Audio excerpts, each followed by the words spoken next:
ਵਾਹਿਗੁਰੂ ਸਾਹਿਬ ਜੀ। ਡਾੜੈ ਰਾੜ ਕਰੈ ਕਿਆ ਪ੍ਰਾਣੀ, ਤਿਸੈ ਧਿਆਵੋ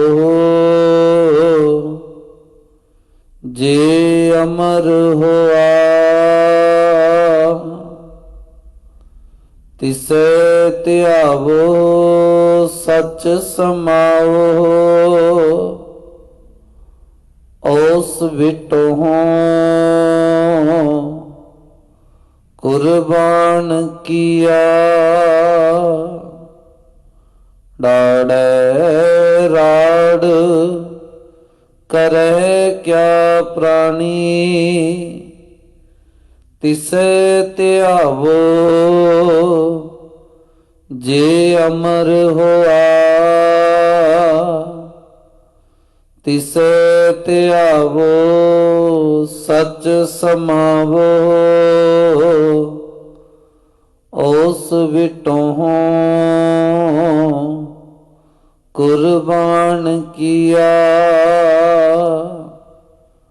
ਹਾ ਹੈ ਹੋਰ ਨ ਕੋਈ ਦਾਤਾ, ਜੀ ਉਪਾਏ ਜਿਨ ਰਿਜ਼ਕ ਦਿਆ। ਹਰ ਨਾਮ ਧਿਆਵੋ ਹਰ ਨਾਮ ਸਮਾਵੋ, ਅਨ ਦਿਨ ਲਾਹਾ ਹਰ ਨਾਮ ਲਿਆ। ਹਰ ਨਾਮ ਧਿਆਵੋ ਹਰ ਨਾਮ ਸਮਾਵੋ, ਅਨ ਦਿਨ ਲਾਹਾ ਹਰ ਨਾਮ ਲਿਆ। ਵਾਹਿਗੁਰੂ ਜੀ ਕਾ ਖਾਲਸਾ, ਵਾਹਿਗੁਰੂ ਜੀ ਕੀ ਫਤਿਹ। ਨਿਮਾਣਿਆਂ ਤੇ ਮਾਣ, ਨਿਤਾਣਿਆਂ ਤੇ ਤਾਣ, ਨਿਓਟਿਆਂ ਦੀ ਓਟ। ਗਰੀਬ ਨਿਵਾਸ ਸਤਿਗੁਰੂ ਜੁਗੋ ਜੁਗ ਅਟਲ, ਚਬਰ ਛਪਰ ਤਖਤ ਦੇ ਮਾਲਕ, ਕਿਰਪਾ ਨਿਧਾਨ ਦਇਆਲ ਬਖਸ਼ੰਦ ਸਤਿਗੁਰੂ, ਧੰਨ ਧੰਨ ਸ੍ਰੀ ਗੁਰੂ ਗ੍ਰੰਥ ਸਾਹਿਬ ਸੱਚੇ ਪਾਤਸ਼ਾਹ ਜੀਓ ਦੀ ਪਾਵਨ ਪਵਿੱਤਰ ਬਖਸ਼ਿਸ਼ ਭਰੀ ਹਜ਼ੂਰੀ ਦਾ ਆਨੰਦ ਮਾਣ ਰਹੇ ਗੁਰਮੁਖ ਪਿਆਰੇ ਗੁਰੂ ਸਵਾਰੇ ਸਤਸੰਗੀ ਜਨੋਂ ਵਡਭਾਗੇ ਹਾਂ। ਪਾਤਸ਼ਾਹ ਜੀ ਨੇ ਅਪਾਰ ਬਖਸ਼ਿਸ਼ ਰਹਿਮਤ ਕੀਤੀ ਹੈ। ਤਰੁੱਠ ਕੇ ਆਪਾਂ ਸਪਨਾ ਨੂੰ ਸਤਸੰਗਤ ਕਰਨ ਦਾ ਇਸ ਭਾਗ ਬਖਸ਼ਿਸ਼ ਕੀਤਾ ਹੈ। ਆਓ ਸਤਸੰਗਤ ਜੀ, ਜਿੱਥੇ ਆਪ ਜੀਆਂ ਨੇ ਗੁਰਮੁਖ ਪਿਆਰਿਆਂ ਪਾਸੋਂ ਅੰਮ੍ਰਿਤਮਈ ਬਾਣੀ ਆਸਾ ਕੀ ਵਾਰ ਜੀ ਦੇ ਕੀਰਤਨ ਸਰਵਣ ਕੀਤੇ ਹਨ। ਸਮਾਂ ਹੋਇਆ ਗੁਰ ਸ਼ਬਦ ਦੀ ਪਾਵਨ ਪਵਿੱਤਰ ਵਿਚਾਰ ਦੇ ਨਾਲ ਜੁੜਨ ਦਾ। ਪਾਤਸ਼ਾਹ ਜੀ ਦੀ ਰਹਿਮਤ ਸਦਕਾ ਆਪ ਜੀ ਰੋਜ਼ ਅੰਮ੍ਰਿਤ ਵੇਲੇ ਦੇ ਦੀਵਾਨ ਵਿੱਚ ਜੁੜ ਕਰਕੇ ਗੁਰ ਸ਼ਬਦ ਵਿਚਾਰ ਦਾ ਲਾਹਾ ਪ੍ਰਾਪਤ ਕਰਦੇ ਹੋ। ਅੱਜ ਦੇ ਪਾਵਨ ਪਵਿੱਤਰ ਬਚਨ ਜਿਹੜੇ ਆਪ ਜੀ ਨੇ ਹੁਣੇ 10 ਪਾਸੋਂ ਪਾਠ ਰੂਪ ਸਰਵਣ ਕੀਤੇ ਹਨ, ਇਹ ਬਚਨ ਧੰਨ ਗੁਰੂ ਨਾਨਕ ਦੇਵ ਪਾਤਸ਼ਾਹ ਜੀ ਦੀ ਮੁਬਾਰਕ ਰਸਨਾ ਤੋਂ ਉਚਾਰਨ ਕੀਤੀ ਹੋਈ ਪਾਵਨ ਪਵਿੱਤਰ ਅੰਮ੍ਰਿਤਮਈ ਬਾਣੀ ਪੱਟੀ ਲਿਖੀ ਦੇ ਵਿੱਚੋਂ ਨੇ। 7 ਸਾਲ ਦੀ ਉਮਰੇ ਧੰਨ ਗੁਰੂ ਨਾਨਕ ਦੇਵ ਪਾਤਸ਼ਾਹ ਜੀ ਇਹ ਬਾਣੀ ਆਪਣੇ ਅਧਿਆਪਕ ਗੋਪਾਲ ਪਾਂਧੇ ਦੇ ਕੋਲੇ ਬਹਿ ਕੇ ਉਚਾਰਨ ਕਰਦੇ ਨੇ। ਕਈ ਵਾਰੀ ਦਾਸ ਇਸ ਬਾਰੇ ਆਪ ਜੀ ਦੇ ਚਰਨਾਂ ਵਿੱਚ ਬੇਨਤੀ ਕਰ ਚੁੱਕਿਆ ਹੈ।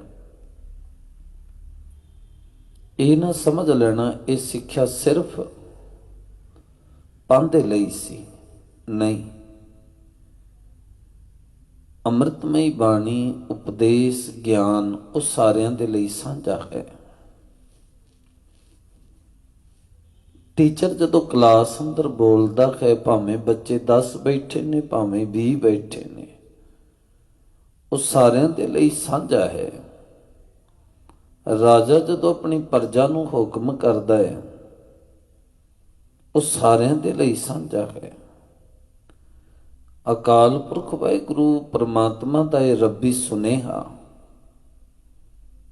ਸਾਡੇ ਲਈ ਵੀ ਸਾਂਝਾ ਹੈ। ਕਈ ਵਾਰੀ ਘਰ ਵਿੱਚ ਇਹ ਹੁੰਦਾ ਨਾ,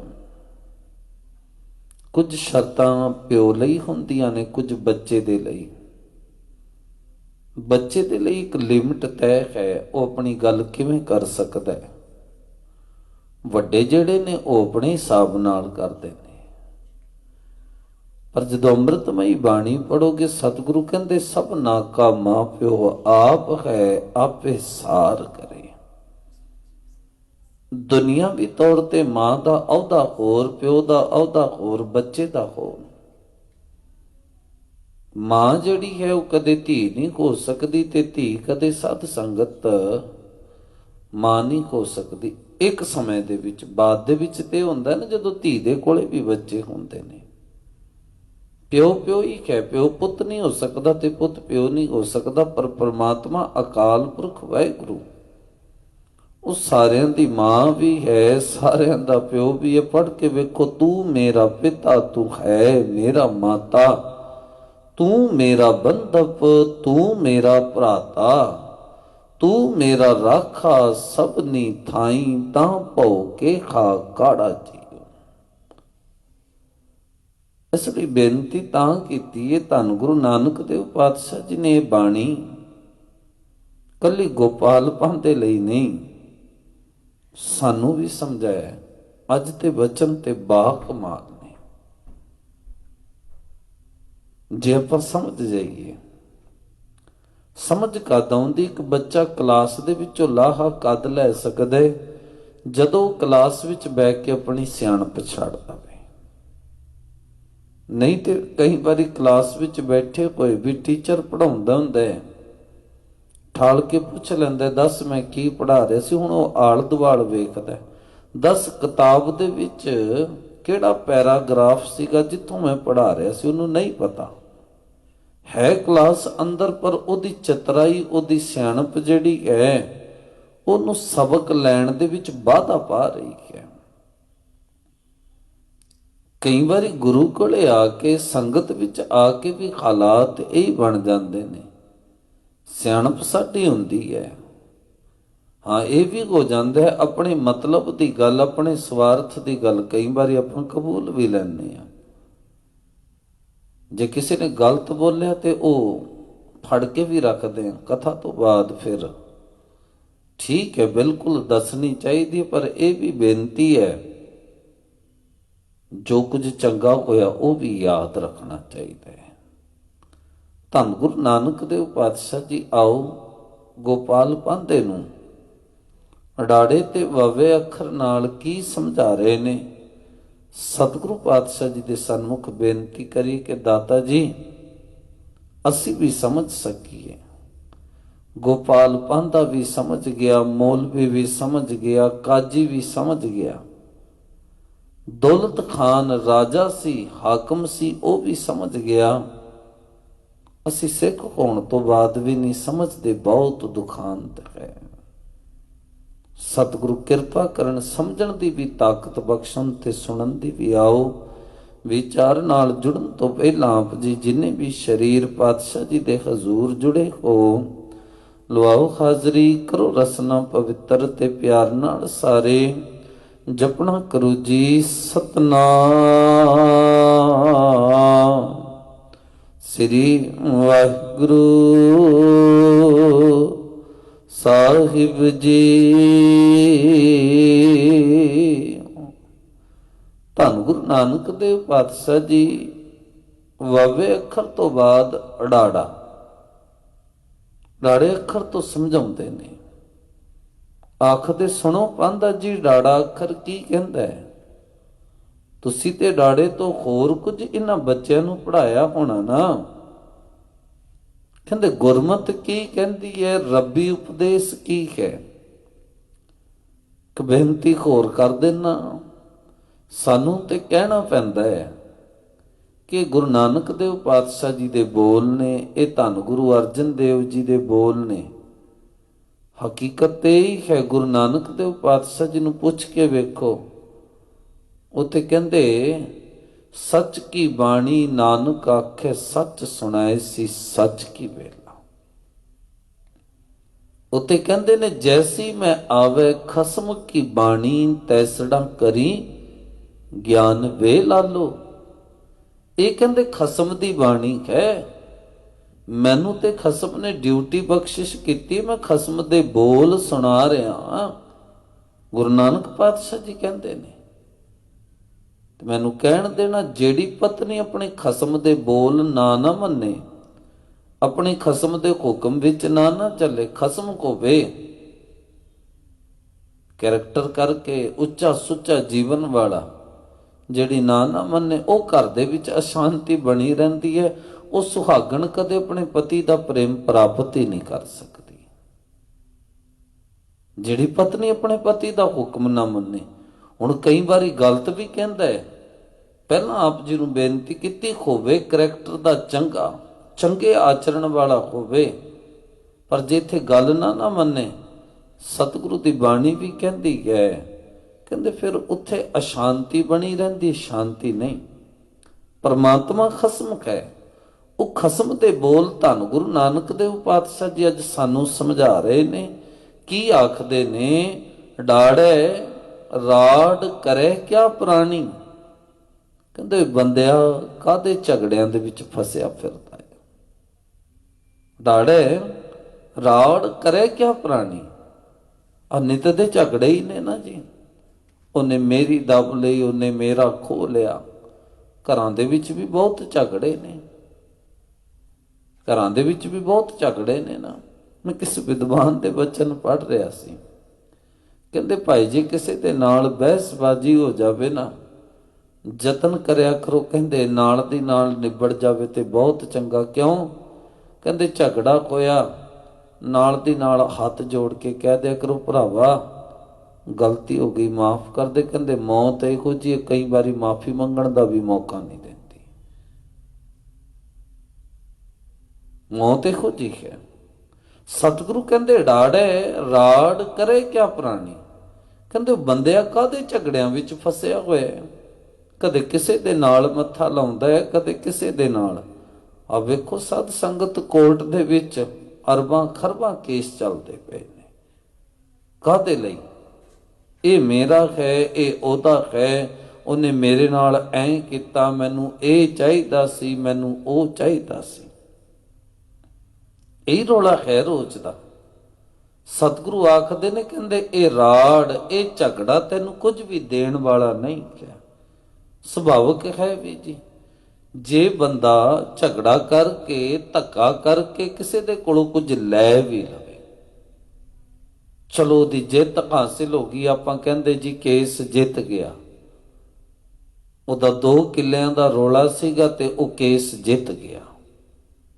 ਹੁਣ ਇੱਥੇ ਇਹ ਨਹੀਂ ਕਹਿ ਰਿਹਾ ਕਿ ਭਾਈ ਕੋਈ ਤੁਹਾਡਾ ਹੱਕ ਦੱਬ ਲਵੇ ਤੇ ਤੁਸੀਂ ਉਹਦੇ ਕੋਲੋਂ ਲੈਣਾ ਨਹੀਂ।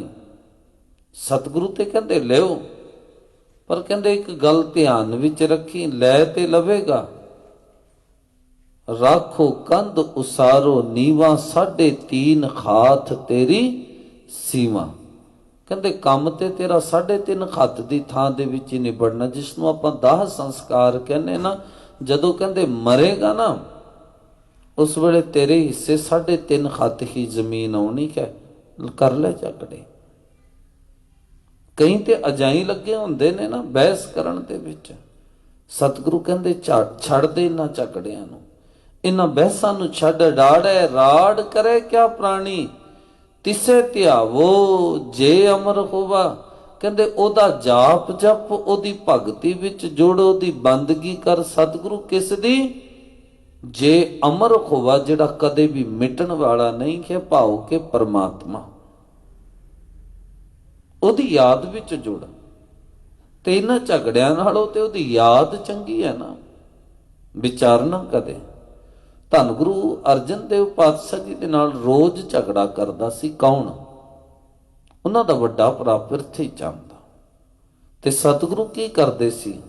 ਉਹਨੂੰ ਕੋਈ ਜਵਾਬ ਥੋੜੀ ਦਿੰਦੇ ਸੀ, ਬਸ ਧਿਆਉਂਦੇ ਸੀ। ਸਿਰਫ ਭਗਤੀ ਵਿੱਚ ਕਿੰਨਾ ਕੁਝ ਕੀਤਾ। ਪਹਿਲਾਂ ਗੁਰੂ ਅਰਜਨ ਦੇਵ ਪਾਤਸ਼ਾਹ ਜੀ ਦੇ ਉੱਤੇ ਹਮਲੇ ਕਰਵਾਏ, ਫਿਰ ਧੰਨ ਗੁਰੂ ਹਰਗੋਬਿੰਦ ਸਾਹਿਬ ਜੀ ਦਾ ਪ੍ਰਕਾਸ਼ ਹੁੰਦਾ ਹੈ, 5 ਹਮਲੇ ਜਾਨਲੇਵਾ ਉਹਨਾਂ ਤੇ ਕਰਵਾਏ। ਫਿਰ ਵੀ ਧੰਨ ਗੁਰੂ ਅਰਜਨ ਦੇਵ ਪਾਤਸ਼ਾਹ ਜੀ ਜਦੋਂ ਬਿਮਾਰ ਪਿਆ, ਪ੍ਰਿਥੀ ਚੰਦ ਕਹਿੰਦੇ, ਰਾਖ ਲਿਹੋ ਭਾਈ ਮੇਰੇ ਕੋ ਪ੍ਰਭ ਆਗਿਆ ਅਰਦਾਸ।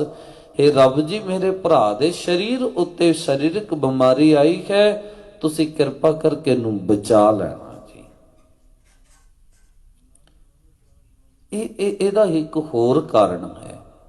ਜਦੋਂ ਸਾਡੇ ਜੀਵਨ ਵਿੱਚ ਝਗੜਾ ਪੈਂਦਾ ਨਾ, ਕੋਈ ਵੀ ਬਹਿਸ ਹੁੰਦੀ ਹੈ, ਉਹਦੇ ਤੋਂ ਬਾਅਦ ਸਾਡਾ ਮਾਨਸਿਕ ਸੰਤੁਲਨ ਜਿਹੜਾ ਹੈ ਉਹ ਖਰਾਬ ਹੋ ਜਾਂਦਾ ਹੈ। ਜੇ ਕੋਈ ਆਖੇ ਨਾ ਕਿ ਜੀ ਮੈਂ ਝਗੜਾ ਕਰਕੇ ਆਇਆ ਤੇ ਮੈਂ ਸ਼ਾਂਤ ਹੋ ਗਿਆ, ਖਿਮਾ ਕਰਨਾ ਨਹੀਂ।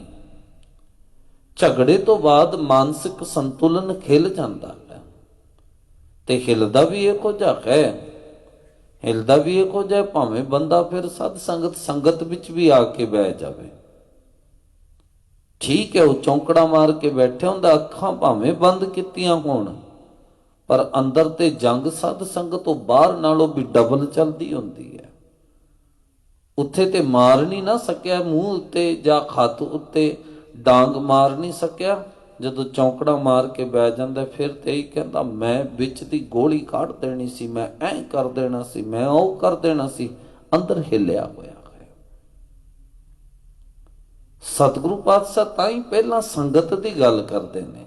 ਕੱਲ ਵੀ ਆਪਾਂ ਥੋੜਾ ਜਿਹਾ ਵਿਚਾਰਿਆ ਨਾ, ਸਤਿਗੁਰੂ ਕਹਿੰਦੇ ਵਿਸਰ ਗਈ ਸਭ ਤਾਤ ਪਰਾਈ, ਜਬ ਤੇ ਸਾਧ ਸੰਗਤ ਮੋਹ ਪਾਈ। ਜਦੋਂ ਸੰਗਤ ਵਿੱਚ ਆਵੇਗਾ ਨਾ, ਕਹਿੰਦੇ ਤੇਰੇ ਅੰਦਰੋਂ ਪਰਾਈ ਤਾਤ ਭਾਵ ਜਿਹੜੀ ਈਰਖਾ ਹੈ ਉਹ ਖਤਮ ਹੋ ਜਾਏਗੀ। ਛਾੜ ਪ੍ਰਾਣੀ ਤਾਤ ਮੁੜੇ, ਮੁੜੇ ਇਨ੍ਹਾਂ ਨਾ ਬਸਨਾ ਰਾਤ ਮੁੜੇ। ਛਾੜ ਬਿਰਾਨੀ ਤਾਤ ਇਹਾਂ ਨਾ ਬਸਨਾ ਰਾਤ। ਸਤਿਗੁਰੂ ਕਹਿੰਦੇ ਨੇ ਆ ਜਿਹੜਾ ਪਰਾਇਆ ਤੂੰ ਆਪਣੇ ਹਿਰਦੇ ਦੇ ਅੰਦਰ ਦਵੈਸ਼ ਰੱਖਦਾ ਹੈ ਨਾ, ਕਿਸੇ ਦੇ ਪ੍ਰਤੀ ਈਰਖਾ ਰੱਖਦਾ, ਇਹਨੂੰ ਛੱਡ ਦੇ। ਕਿਉਂ? ਇਹਾਂ ਨਾ ਬਸਨਾ ਰਾਤ ਮੁੜੇ। ਕਹਿੰਦੇ ਮੂਰਖਾ, ਇੱਥੇ ਤੇ ਇੱਕ ਰਾਤ ਦੀ ਵੀ ਗਰੰਟੀ ਨਹੀਂ ਹੈ। ਤੇਰੇ ਕੁੱਕਰ ਦੀ ਗਰੰਟੀ ਹੈ ਜਦੋਂ ਲੈਂਦਾ ਹੈ। ਉਹ ਕਹਿੰਦਾ ਜੀ 5 ਸਾਲ ਦੀ ਗਰੰਟੀ ਹਾਉਕਿੰਸ ਦਾ ਹੈ, ਪਰ ਜਿਹੜਾ ਵਿੱਚ ਬਣਾ ਕੇ ਖਾਣਾ ਖਾ ਰਿਹਾ ਉਹਦੀ ਗਰੰਟੀ ਤੇ 1 ਮਿੰਟ ਦੀ ਵੀ ਨਹੀਂ ਹੈ ਨਾ, ਖਾਣ ਵਾਲੇ ਦੀ ਇੱਕ ਵੀ ਨਹੀਂ। ਬੂਟ ਲੈ ਕੇ ਆਉਂਦਾ 5 ਸਾਲ ਦੀ ਗਰੰਟੀ ਹੈ ਜੀ। ਆਹ ਰਾਤੀ ਨਾ ਉਹ LED ਬਲਬ ਸਾਡਾ ਖਰਾਬ ਹੋ ਗਿਆ, ਲੈਣ ਗਿਆ, ਡੱਬਾ ਜਿਹਾ ਲੈ ਕੇ ਮੈਂ ਤੁਰਨ ਲੱਗਾ, ਦੁਕਾਨ ਵਾਲਾ ਕਹਿੰਦਾ ਰੁਕੋ ਬਾਬਾ ਜੀ। ਮੈਂ ਕਿਹਾ ਕੀ ਗੱਲ? ਕਹਿੰਦੇ ਮੈਂ ਇਹਦੇ ਉੱਤੇ ਡੇਟ ਪਾ ਦੇਣਾ, ਸਾਲ ਦੀ ਗਰੰਟੀ ਹੈ। ਸਾਲ ਦੀ ਗਰੰਟੀ ਹੈ। ਮਨ ਵਿੱਚ ਉੱਥੇ ਖਲੋਤੀ ਆ। ਮੈਂ ਕਿਹਾ ਇੱਕ ਬਲਬ ਦੀ ਵੀ ਗਰੰਟੀ ਹੈ ਬੰਦਿਆ, ਤੇਰੀ ਤੇ ਕੋਈ ਗਰੰਟੀ ਹੋਈ ਨਹੀਂ ਹੈ, ਤੇਰੀ ਤੇ ਕੋਈ ਗਰੰਟੀ ਨਹੀਂ ਹੈ ਨਾ। ਇੱਕ ਕੱਚ ਦੀ ਬਣੀ ਕੋਈ ਚੀਜ਼ ਦੀ ਗਰੰਟੀ ਹੈ, ਤੇਰੀ ਬਣਾਈ ਹੋਈ ਚੀਜ਼ਾਂ ਦੀ ਗਰੰਟੀ ਹੈ, ਪਰ ਤੇਰੀ ਗਰੰਟੀ ਨਹੀਂ ਹੈ। ਸਤਿਗੁਰੂ ਤਾਂ ਹੀ ਕਹਿੰਦੇ ਨੇ ਰਾੜ ਹੈ, ਰਾੜ ਕਰੇ ਕਿਆ ਪ੍ਰਾਣੀ। ਕਹਿੰਦੇ ਬੰਦਿਆ ਕਾਹਦੇ ਝਗੜਿਆਂ ਵਿੱਚ ਪਿਆ ਹੈ। ਤਿਸੇ ਧਿਆਵੋ ਜੇ ਅਮਰ ਹੋਵਾ, ਉਸਦੀ ਭਗਤੀ ਕਰ, ਉਹਦੀ ਬੰਦਗੀ ਕਰ, ਪ੍ਰਮਾਤਮਾ ਦਾ ਨਾਮ ਜਪ। ਜੇ ਅਮਰ ਹੋਵਾ, ਅਮਰ ਦੇ ਅਰਥ ਮਰ ਦੇ ਅਰਥ ਮਰ ਜਾਣਾ, ਅਮਰ ਜਿਹੜਾ ਕਦੇ ਵੀ ਮਰਨ ਵਾਲਾ ਨਹੀਂ ਹੈ, ਜਿਹੜਾ ਕਦੇ ਵੀ ਮਰਨ ਵਾਲਾ ਨਹੀਂ ਹੈ। ਜਿਸ ਨੇ ਝਗੜਾ ਕਰਕੇ ਪ੍ਰਾਪਤ ਕਰ ਲਿਆ ਮਰੂਗਾ ਉਹ ਵੀ, ਜਿਸ ਦਾ ਗਿਆ ਮਰੂਗਾ ਉਹ ਵੀ। ਜਾਣਾ ਦੋਹਾਂ ਨੇ। ਸਤਿਗੁਰੂ ਨੇ ਬਾਣੀ ਵਿੱਚ ਕਿਹਾ ਵੀ ਹੈ, 4 ਦਿਨ ਆਪਣੀ ਨੌਬਤ ਚਲੇ ਬਜਾਏ, ਇਤਨਕ ਖਟਿਆ ਗਟਿਆ ਮਟਿਆ ਸੰਗ ਨਾ ਕਸ਼ ਲੈ ਜਾਏ। ਜੋ ਕੁਝ ਇਕੱਠਾ ਕੀਤਾ ਸੀ ਕਹਿੰਦੇ ਇੱਕ ਦਿਨ ਤੇਰੇ ਲਈ ਤੇ ਮਿੱਟੀ ਦਾ ਢੇਰ ਹੋ ਜਾਣਾ ਨਾ। ਸੰਗ ਨਾ ਕਸ਼ ਲੈ ਜਾਏ, ਤੇਰੇ ਨਾਲ ਜਾਣਾ ਹੀ ਨਹੀਂ ਹੈ, ਤੇਰੇ ਨਾਲ ਜਾਣਾ ਹੀ ਨਹੀਂ ਹੈ ਨਾ। ਕਰ ਲੈ ਝਗੜੇ, ਵੱਟਾਂ ਪਿੱਛੇ ਝਗੜੇ ਕੋ ਜਾਂਦੇ ਨੇ, ਇੱਕ ਦੂਜੇ ਨੂੰ ਵੱਢ ਦਿੰਦੇ ਨੇ। ਸਤਿਗੁਰੂ ਆਖਦੇ ਨੇ ਨਹੀਂ। ਹਾਂ ਕੋਈ ਧੱਕੇ ਨਾਲ ਖੋਵੇ ਉਹਦੇ ਲਈ ਬਿਲਕੁਲ ਠੀਕ ਹੈ ਕਿ ਆਪਾਂ ਉਹਦੀ ਵਿਰੋਧਤਾ ਕਰਨੀ ਹੈ, ਪਰ ਅਜਾਈ ਇਹ ਤੇ ਵੱਡਾ ਕੰਮ ਹੋਇਆ ਨਾ ਜੀ। ਛੋਟਾ ਗੁਆਂਢੀ ਦੀ ਕੋਠੀ ਬਣਦੀ ਪਈ ਹੈ, ਇੱਧਰ ਦੂਜੇ ਗੁਆਂਢੀ ਦਾ ਘਰ ਹੈ, ਜਾ ਕੇ ਬਹਿ ਜਾਣਾ। ਤੁਹਾਡੇ ਨਾਲ ਗੱਲ ਕਰਦਾ ਕਰਦਾ ਇਹ ਜ਼ਰੂਰ ਆਖੇਗਾ ਪਤਾ ਨਹੀਂ ਕਿੱਥੋਂ ਇੰਨਾ ਪੈਸਾ ਆਈ ਜਾਂਦਾ, ਲਾਈ ਜਾਂਦੇ ਨੇ ਐਵੇਂ ਕਮਲਿਆਂ ਵਾਂਗ। ਅਸਲ ਦੇ ਵਿੱਚ ਉਹ ਦੁੱਖ ਨਹੀਂ ਹੈ। ਜੇ ਤੁਸੀਂ ਸੋਚੋ ਨਾ ਕਿ ਦੁੱਖ ਹੈ ਉਹਦੇ ਘਰ ਦਾ, ਨਹੀਂ, ਉਹ ਈਰਖਾ ਹੈ, ਉਹ ਈਰਖਾ ਹੈ। ਹੋਰ ਛੱਡ ਦੋ, ਇਹ ਤੇ ਫਿਰ ਸੰਸਾਰੀ ਬੰਦੇ। ਧਰਮ ਦੀ ਦੁਨੀਆ ਦੇ ਵਿੱਚ ਇਹ ਪਰੇਸ਼ਾਨੀ ਆ ਬਣੀ ਹੈ। ਹੁਣ ਪ੍ਰਿਥੀ ਚੰਦ ਨੂੰ ਇਹੀ ਪਰੇਸ਼ਾਨੀ ਸੀ। ਮਾਤਾ ਗੰਗਾ ਜੀ ਕੋਠੇ ਦੇ ਉੱਤੇ ਚੜ੍ਹ ਕੇ ਬਸਤਰ ਪਾ ਰਹੇ ਨੇ, ਉਹ ਸੂਰਜ ਦੀਆਂ ਕਿਰਨਾਂ ਪੈਂਦੀਆਂ, ਉਹ ਬਸਤਰ ਚਮਕਦੇ ਨੇ, ਤੇ ਉਹਨਾਂ ਦੀ ਵੱਡੀ ਜਠਾਣੀ ਹੈ ਜੀ, ਪ੍ਰਿਥੀ ਚੰਦ ਦੀ ਵਾਈਫ ਜਠਾਣੀ, ਉਹ ਦੇਖ ਕੇ ਤੇ ਆਪਣੀ ਨੌਕਰਾਨੀ ਨੂੰ ਕਹਿੰਦੀ ਹੈ, ਕਹਿੰਦੇ ਜੋ ਕੁਝ ਇਹਨਾਂ ਦੇ ਕੋਲੇ ਹੈ ਨਾ, ਇਹ ਤੇ ਸਾਡੇ ਕੋਲੇ ਹੋਣਾ ਚਾਹੀਦਾ ਸੀਗਾ। ਬਹੁਤ ਤੜਫੀ। ਪ੍ਰਿਥੀ ਚੰਦ ਆਇਆ ਨੇ, ਭਗਵਾਨ ਨੇ ਆ ਮੂੰਹ ਕਿੱਦਾਂ ਦਾ ਕੀਤਾ ਹੋਇਆ? ਕਹਿੰਦੇ ਸਭ ਕੁਝ ਤੁਹਾਡਾ ਕਰਕੇ ਹੋਇਆ। ਕਹਿੰਦੇ ਮੈਂ ਤੇ ਤੈਨੂੰ ਕੁਝ ਕਿਹਾ ਹੀ ਨਹੀਂ। ਕਹਿੰਦੇ ਉਹ ਵੇਖੋ ਸਾਹਮਣੇ ਕਿੰਨੇ ਸੋਹਣੇ ਸੋਹਣੇ ਕੱਪੜੇ। ਗੰਗਾ ਕਹਿੰਦੇ ਤੁਹਾਡੀ ਜਿਹੜੀ ਭਰਾ ਦੀ ਵੋਟੀ ਕਿ ਧੰਨ ਗੁਰੂ ਅਰਜਨ ਦੇਵ ਪਾਤਸ਼ਾਹ ਜੀ ਦੇ ਮਹਿਲ ਮਾਤਾ ਗੰਗਾ ਜੀ, ਕਹਿੰਦੇ ਸਭ ਕੁਝ ਸਾਡੇ ਕੋਲ ਹੋਣਾ ਸੀਗਾ ਜੇ ਤੁਸੀਂ ਆਪਣੇ ਪਿਓ ਦੀ ਗੱਲ ਮੰਨ ਲੈਂਦੇ। ਹੁਣ ਵੇਖੋ ਕਿਸੇ ਦੇ ਘਰ ਦੇ ਵਿੱਚ ਕੋਈ ਚੀਜ਼ ਹੈ ਤੇ ਦੇਖ ਕੇ ਸੜ ਕੌਣ ਰਿਹਾ ਹੈ? ਗੁਆਂਢੀ ਸੜ ਰਹੇ ਇੱਥੇ ਤੇ ਭਰਾ ਸੜਦੇ ਪਏ। ਇਹ ਧਰਮ ਦੀ ਦੁਨੀਆ ਵਿੱਚ ਹੋ ਰਿਹਾ ਹੈ। ਧੰਨ ਗੁਰੂ ਅੰਗਦ ਦੇਵ ਪਾਤਸ਼ਾਹ ਜੀ ਦੇ ਪੁੱਤਰ ਜਿਹੜੇ ਨੇ ਨਾ, ਬਾਬਾ ਦਾਤੂ ਜੀ ਤੇ ਦਾਸੂ ਜੀ, ਧੰਨ ਗੁਰੂ ਅਮਰਦਾਸ ਸਾਹਿਬ ਜੀ ਗੁਰਗੱਦੀ ਤੇ ਬੈਠਦੇ ਨੇ, ਬੈਠੇ ਨੂੰ ਆ ਕੇ ਲੱਤ ਮਾਰਦੇ ਨੇ। ਹਾਸਿਲ ਕੀ ਹੋਵੇਗਾ? ਤਾਂ ਹੀ ਦਾਤਾ ਜੀ ਕਹਿੰਦੇ ਨੇ ਭਾਈ ਜੇ ਮਾਲਕ ਪ੍ਰਮਾਤਮਾ ਦੇ ਦਰ ਤੇ ਪ੍ਰਵਾਨਗੀ ਚਾਹੀਦੀ ਹੈ ਨਾ, ਸਭ ਤੋਂ ਪਹਿਲਾਂ ਤੇ ਤੈਨੂੰ ਇਹ ਰਾੜ ਛੱਡਣੀ ਪੈਣੀ ਹੈ। ਇੱਕ ਦੂਜੇ ਦੇ ਪ੍ਰਤੀ ਜਿਹੜੀ ਈਰਖਾ ਦਵੇਸ਼ ਆਪਣੇ ਮਨ ਅੰਦਰ ਲਈ ਬੈਠੇ, ਦਾਤਾ ਜੀ ਕਹਿੰਦੇ ਤਿਆਗਣਾ ਪੈਣਾ ਹੈ। ਇਹਨੂੰ ਤਿਆਗਣ ਲਈ ਸਭ ਤੋਂ ਪਹਿਲਾਂ ਪਤਾ ਕੀ ਕਰਨਾ ਪੈਣਾ? ਮੈਂ ਛੱਡਣੀ ਪੈਣੀ। ਸਾਰਾ ਰੋਲਾ ਮੈਂ ਦਾ ਹੀ ਹੈ ਨਾ, ਮੈਂ ਕਿੱਦਾਂ ਛੱਡੀ ਜਾਊਗੀ? ਸਤਿਗੁਰੂ ਕਹਿੰਦੇ ਹਸਤੀ ਸਿਰ ਜਿਉ ਅੰਕਸ ਹੈ, ਐਰਣ ਜਿਉ ਸਿਰ ਦੇ, ਮਨ ਤਨ ਆਗੇ ਰਾਖ ਕੇ ਉਪੀ ਸੇਵ ਕਰੇ, ਇਉ ਗੁਰਮੁਖ ਆਪ ਨਿਵਾਰੀਏ ਸਭ ਰਾਜ ਸ੍ਰਿਸ਼ਟ ਕਾਲੇ। ਹਸਤੀ ਸਿਰ ਜੋ ਅੰਕਸ ਹੈ, ਹਾਥੀ ਦਾ ਸਰੀਰ ਬਹੁਤ ਵੱਡਾ, ਪਰ ਮਹਾਵਤ ਸਦ ਸੰਗਤ ਉਹਦੇ ਸਿਰ ਤੇ ਬੈਠਾ, ਇੱਕ ਤਿੱਖਾ ਜਾਣਾ ਸਰੀਆ ਲੈ ਕੇ ਤੇ ਉਹਦੇ ਸਿਰ ਵਿੱਚ ਮਾਰਦਾ, ਪੈਰ ਨਾਲ ਇੱਧਰ ਕਦੇ ਮਾਰਦਾ ਕਦੇ ਇੱਧਰ। ਜੇ ਤੇ ਖੱਬੇ ਜਾਣਾ ਫਿਰ ਸੱਜੇ ਪਾਸੇ ਤੋਂ ਵੱਜਦਾ ਹੈ, ਜੇ ਸੱਜੇ ਪਾਸੇ ਜਾਣਾ ਫਿਰ ਖੱਬੇ ਪਾਸੇ ਤੋਂ ਵੱਜਦਾ ਹੈ। ਸਤਿਗੁਰੂ ਕਹਿੰਦੇ ਵੇਖੋ ਕਦੇ ਵਿਚਾਰੋ, ਉਹ ਮਹਾਵਤ ਜਿਹੜਾ ਸਿਰ ਉੱਤੇ ਬੈਠਿਆ, ਹਾਥੀ ਚਾਹਵੇ ਤੇ ਉਹਨੂੰ 1 ਮਿੰਟ ਵਿੱਚ ਰਗੜ ਕੇ ਖਤਮ ਕਰ ਦੇਵੇ। ਉਹਦੀ ਔਕਾਤ ਕੀ ਹਾਥੀ ਦੇ ਸਾਹਮਣੇ ਬੰਦੇ ਦੀ? ਸੂਆ ਵੀ ਤਿੱਖਾ ਜਾ ਹੈ। ਉਹ ਕਹਿੰਦੇ ਭਾਵੇਂ ਤੂੰ ਜਿੰਨਾ ਮਰਜੀ ਵੱਡਾ ਹੈ, ਇਹ ਉਦਾਹਰਣ ਤਾਂ ਦਿੱਤੀ ਹੈ, ਭਾਵੇਂ ਤੂੰ ਜਿੰਨਾ ਮਰਜੀ ਵੱਡਾ ਹੈ, ਤੇਰੇ ਕੋਲੇ ਜਿੰਨੀ ਮਰਜੀ ਧਨ ਦੌਲਤ ਹੈ, ਅਹੁਦਿਆਂ ਕਰਕੇ ਪੈਸਿਆਂ ਕਰਕੇ, ਪਰ ਜਿੱਧਰ ਨੂੰ ਗੁਰੂ ਤੋਰ ਰਿਹਾ ਨਾ ਉਧਰ ਨੂੰ ਤੁਰੀ ਤਾਂ ਤੇ ਤੇਰੇ ਅੰਦਰੋਂ ਹਉਮੈ ਮਰੇਗੀ। ਜੇ ਕਹਿੰਦੇ ਤੂੰ ਉਧਰ ਨੂੰ ਨਾ ਤੁਰਿਆ ਫਿਰ ਨਹੀਂ ਜੇ ਕੰਮ ਬਣਨਾ, ਫਿਰ ਨਹੀਂ ਜੇ ਕੰਮ ਬਣਨਾ। ਹਾਥੀ ਦੀ ਉਦਾਹਰਣ ਦੇਣ ਦਾ ਮਤਲਬ ਇਹੀ ਹੈ। ਦੂਜੀ ਉਦਾਹਰਣ ਦਿੱਤੀ ਲੁਹਾਰ ਦੇ ਕੋਲ ਨਾ, ਲੋਹੇ ਦਾ ਇੱਕ ਇੰਨਾ ਵੱਡਾ ਪੱਥਰ ਟੈਪ ਹੁੰਦਾ ਹੈ, ਐਰਨ ਕਹਿੰਦੇ ਨੇ ਉਹਨੂੰ, ਐਡਾ ਵੱਡਾ ਟੋਟਾ ਹੁੰਦਾ ਠੋਸ। ਕੋਈ ਵੀ ਉਹ ਚੀਜ਼ ਬਣਾਣੀ ਹੋਵੇ, ਭੱਠੀ ਦੇ ਵਿੱਚੋਂ ਲਾਲ ਲੋਹਾ ਕੱਢ ਕੇ ਤੇ ਉਹਦੇ ਉੱਤੇ ਰੱਖ ਕੇ ਹਥੋੜੇ ਮਾਰਦਾ, ਉਹ ਹੈ ਠੋਸ, ਬਹੁਤ ਪੱਕੀ ਹੈ, ਪਰ ਖਤੋੜਾ ਪੈਣ ਤੇ ਵੀ ਸਤ ਸੰਗਤ ਉਹ ਇਹ ਨਹੀਂ ਕਹਿੰਦੀ ਕਿ ਤੂੰ ਮੇਰੇ ਕਿਉਂ ਮਾਰਿਆ। ਸਤਿਗੁਰੂ ਕਹਿੰਦੇ ਭਾਵੇਂ ਤੂੰ ਜਿੰਨਾ ਮਰਜ਼ੀ ਚੰਗਾ ਹੋਵੇ, ਜਿੰਨੀ ਮਰਜ਼ੀ ਤੇਰੇ ਤਾਕਤ ਕੋਲ ਹੋਵੇ, ਪਰ ਜਿਹੜਾ ਰੱਬੀ ਹੁਕਮ ਵਰਤੇਗਾ ਨਾ, ਤੂੰ ਨਹੀਂ ਜੇ ਆਪਣੀ ਜ਼ਬਾਨ ਖੋਲਣੀ, ਉਹਨੂੰ ਸਤ ਕਰਕੇ ਮੰਨਣਾ ਹੈ। ਮੀਤ ਕਰੇ ਸੋਈ ਹਮ ਮਾਨਾ, ਮੀਤ ਕੇ ਕਰਤਬ ਕੁਸਲ ਸਮਾਨਾ। ਆਹ ਹੈ, ਮੈਂ ਛੱਡੀ ਜਾਵੇਗੀ ਤੇ ਰਾੜ ਮਿਟੇਗੀ, ਖਿਮਾ ਕਰਨਾ ਮੈਂ ਨਹੀਂ ਜੇ ਮਿੱਟੀ ਤੇ ਰਾੜ ਨਹੀਂ ਮਿਟਣੀ। ਅੱਜ ਜਿੰਨਾ ਵੀ ਖਲਾਰਾ ਪੈ ਰਿਹਾ ਮੈਂ ਕਰਕੇ ਹੀ ਹੈ ਨਾ। ਇੰਨਾ ਕੁਝ ਵੇਖੋ, ਮੈਂ ਤੇ ਹੈਰਾਨ ਹੁੰਨਾ। ਪਹਿਲਾਂ ਤੇ ਇਕੱਲੇ ਬੈਰੀਕੇਡ ਲਾਏ ਸੀ, ਹੁਣ ਤਿੱਖੀਆਂ ਕਿੱਲਾਂ ਲਾ ਦਿੱਤੀਆਂ ਨੇ, ਤਿੱਖੀਆਂ ਕਰਾ ਕੇ ਅੱਗੇ ਵੀ ਪਿੱਛੇ ਵੀ ਉਹ ਸੀਮੈਂਟਡ ਪੱਕੀਆਂ RCC ਦੀਆਂ ਕੰਧਾਂ ਬਣਾ ਦਿੱਤੀਆਂ। ਗੱਲ ਕੀ ਹੈ? ਮੈਂ ਨਹੀਂ ਜੇ ਮੰਨਣਾ ਜੋ ਕੁਝ ਤੁਸੀਂ ਕਹਿ ਰਹੇ ਹੋ, ਮੈਂ ਨਹੀਂ ਜੇ ਮੰਨਣਾ। ਨੁਕਸਾਨ ਕਿਹਦਾ ਹੋ ਰਿਹਾ ਹੈ? ਦੁੱਖ ਕਿਹਨੂੰ ਹੈ? ਸਤਿਗੁਰੂ ਕਹਿੰਦੇ ਇਹ ਮੈਂ ਵਾਲਾ ਰੋਲਾ ਛੱਡ ਦੇ ਜੇ ਜੀਵਨ ਵਿੱਚ। ਧੰਨ ਗੁਰੂ ਅਮਰਦਾਸ ਸਾਹਿਬ ਨੂੰ ਜਦੋਂ ਆ ਕੇ ਲੱਤ ਮਾਰੀ ਨਾ, ਦਾਤਾ ਜੀ ਨੇ ਤੇ ਉੱਠ ਕੇ ਚਰਨ ਵੀ ਫੜ ਲਏ। ਫਿਰ ਵੀ ਬਾਬਾ ਧੰਨ ਗੁਰੂ ਅੰਗਦ ਦੇਵ ਸਾਹਿਬ ਜੀ ਦੇ ਪੁੱਤਰ ਕਹਿੰਦੇ ਨੇ, ਕਹਿੰਦੇ ਇਹ ਕਰ, ਤੂੰ ਇੱਥੇ ਸਾਡੇ ਥਾਂ ਤੇ ਬੈਠੇ ਤੇ ਸਾਡਾ ਹੱਕ ਹੈ, ਦੌੜ ਜਾ ਇੱਥੋਂ। ਕਹਿੰਦੇ ਸਾਨੂੰ ਦਿਸਣਾ ਨਹੀਂ ਜੇ ਚਾਹੀਦਾ। ਗੁਰੂ ਅਮਰਦਾਸ ਸਾਹਿਬ ਨੇ ਥੋੜੀ ਕਿਹਾ ਕਿ ਮੈਨੂੰ ਗੁਰੂ ਅੰਗਦ ਦੇਵ ਜੀ ਨੇ ਗੁਰਗੱਦੀ ਦੇ ਕੇ ਇਹਦੇ ਉੱਤੇ ਬਿਠਾਇਆ, ਤੁਸੀਂ ਮੈਨੂੰ ਕੌਣ ਹੁੰਦੇ ਹੋ ਕਹਿਣ ਵਾਲੇ। ਉਸ ਵੇਲੇ ਨਹੀਂ ਗਏ। ਸ਼ਾਮ ਨੂੰ ਜਦੋਂ ਸੰਗਤ ਆਰਾਮ ਕਰਨ ਚਲੀ ਗਈ ਨਾ, ਇੱਕ ਪਰਨਾ ਆਪਣੇ ਮੋਢੇ ਤੇ ਰੱਖਿਆ ਤੇ ਉੱਥੋਂ ਨਿਕਲ ਗਏ। ਅੱਜ ਵੀ ਜਾਓ ਨਾ, ਸ੍ਰੀ ਅੰਮ੍ਰਿਤਸਰ ਸਾਹਿਬ ਦੇ ਲਾਗੇ ਸਥਾਨ ਹੈ ਗੁਰਦੁਆਰਾ ਸੰਨ ਸਾਹਿਬ, ਉੱਥੇ ਜਾ ਕੇ ਬਹਿ ਗਏ।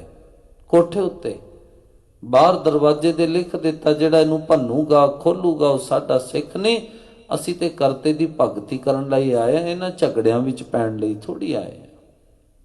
ਬਹਿ ਗਏ।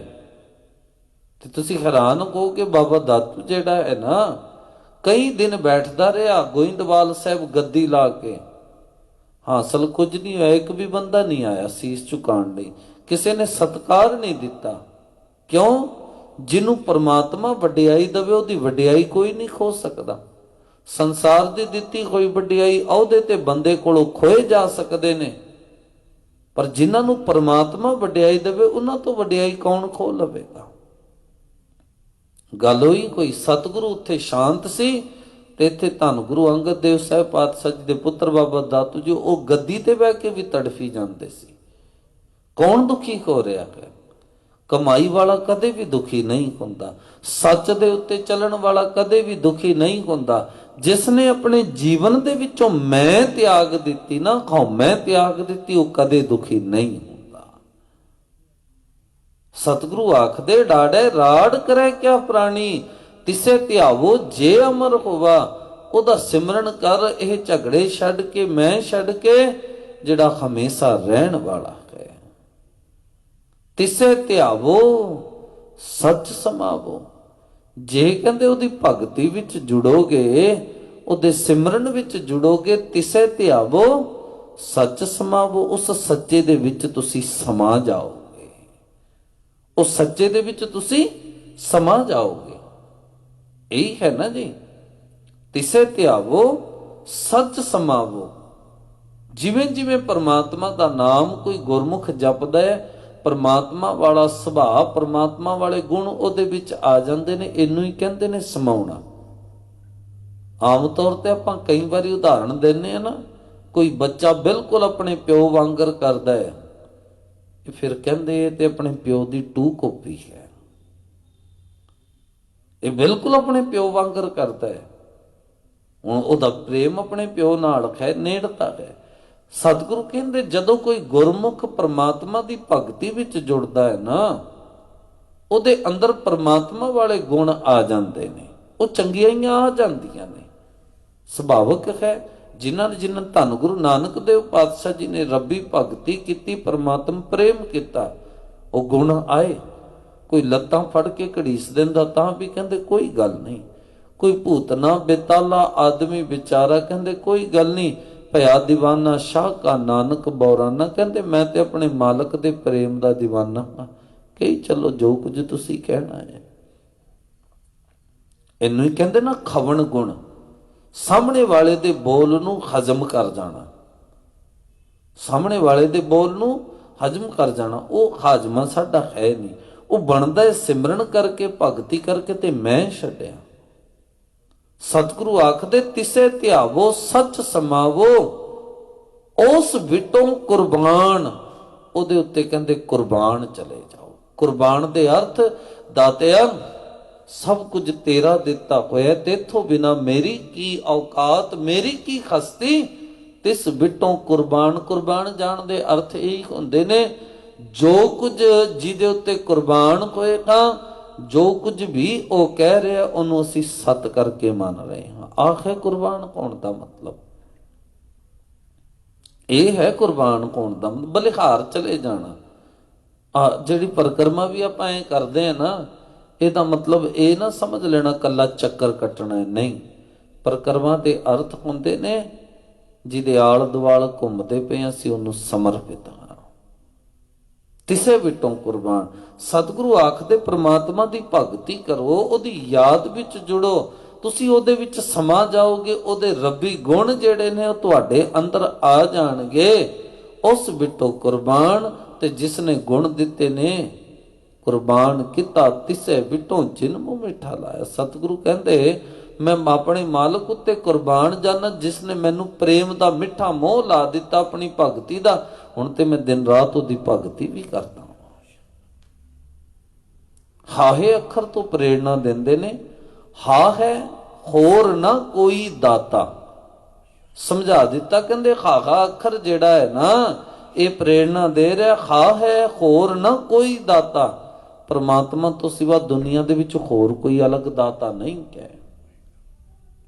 ਕੋਈ ਭੁਲੇਖਾ ਨਾ ਪਾਲ ਕੇ ਬਹਿ ਜਾਵੇ ਕਿ ਜੀ ਮੈਂ ਦਾਤਾ, ਮੈਂ ਕਿਸੇ ਨੂੰ ਦੇਣਾ। ਬੇਨਤੀ ਕਰੀ ਦੀ ਆਪ ਜੀ ਦੇ ਚਰਨਾਂ ਵਿੱਚ, ਜੇ ਦਿੰਦੇ ਵੀ ਹੋ ਨਾ ਕਿਸੇ ਨੂੰ, ਸ਼ੁਕਰਾਨਾ ਉਹਦਾ ਕਰਿਆ ਕਰੋ। ਦਾਤਿਆ ਤੇਰੀ ਕਿਰਪਾ ਤੂੰ ਮੈਨੂੰ ਇੰਨੇ ਜੋਗਾ ਕੀਤਾ, ਮੈਂ ਕਿਸੇ ਨੂੰ ਦੇ ਸਕਾਂ। ਦਾਤਾ ਉਹੀ ਹੈ। ਤਾਂ ਹੀ ਗੁਰੂ ਤੇਗ ਬਹਾਦਰ ਸਾਹਿਬ ਪਾਤਸ਼ਾਹ ਜੀ ਕਹਿੰਦੇ ਨੇ ਨਾ, ਜਗਤ ਭਿਖਾਰੀ ਫਿਰਤ ਹੈ, ਸਭ ਕੋ ਦਾਤਾ ਰਾਮ। ਇਹ ਸਾਰਾ ਸੰਸਾਰ ਮੰਗਤਾ ਹੈ। ਹਮ ਭੀਖਕ ਭਿਖਾਰੀ ਤੇਰੇ, ਤੂੰ ਨਿਜ ਪਤ ਹੈ ਦਾਤਾ। ਭਿਖਾਰੀ ਵੀ ਸਮਝ ਆਇਆ, ਤੂੰ ਨਿਜ ਪਤ।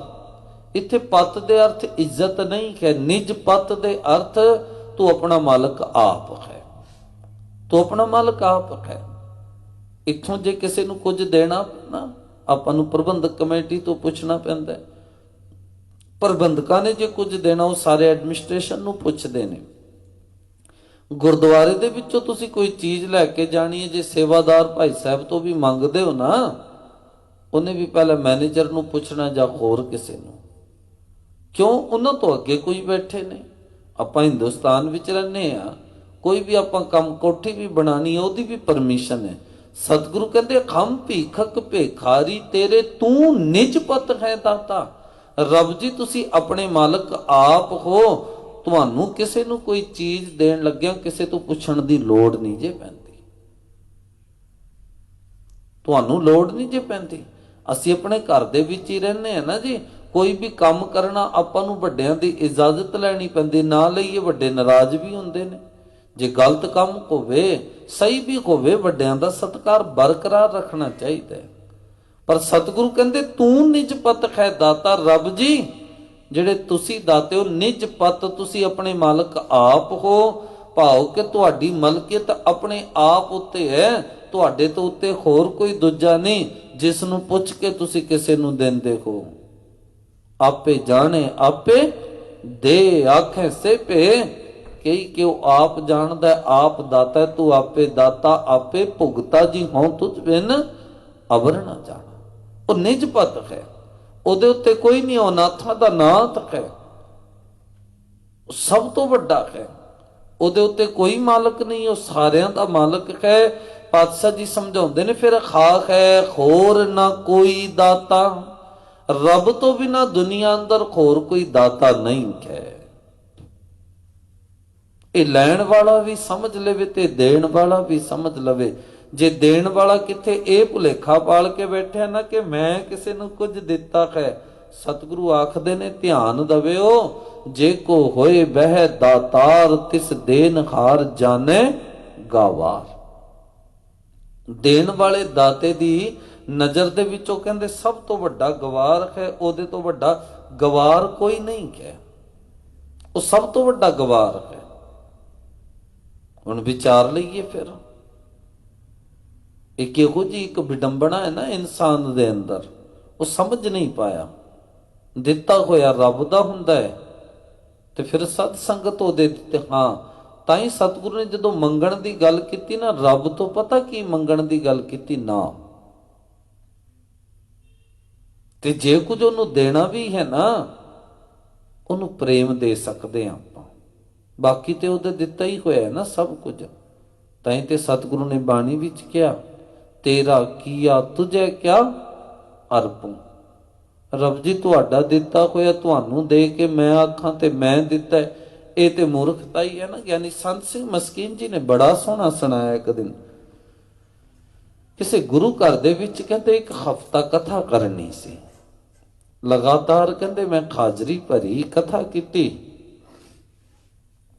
ਕਹਿੰਦੇ ਜਦੋਂ ਵੀ ਕਥਾ ਕਰਨ ਲਈ ਬਹਿਣਾ ਨਾ, ਇੱਕ ਬਜ਼ੁਰਗ ਨੇ ਵਿੱਚੋਂ ਆਣਾ, ਪਹਿਲੇ ਉਹਨੇ ਸੇਵਾਦਾਰ ਨੂੰ ਥੋੜੀ ਬਹੁਤ ਦੇਰ ਕੁਝ ਕਹਿਣਾ, ਕਹਿਣ ਤੋਂ ਬਾਅਦ ਪੁੱਛਣਾ ਐ ਕਰਕੇ ਕਿੱਧਰ ਗਏ।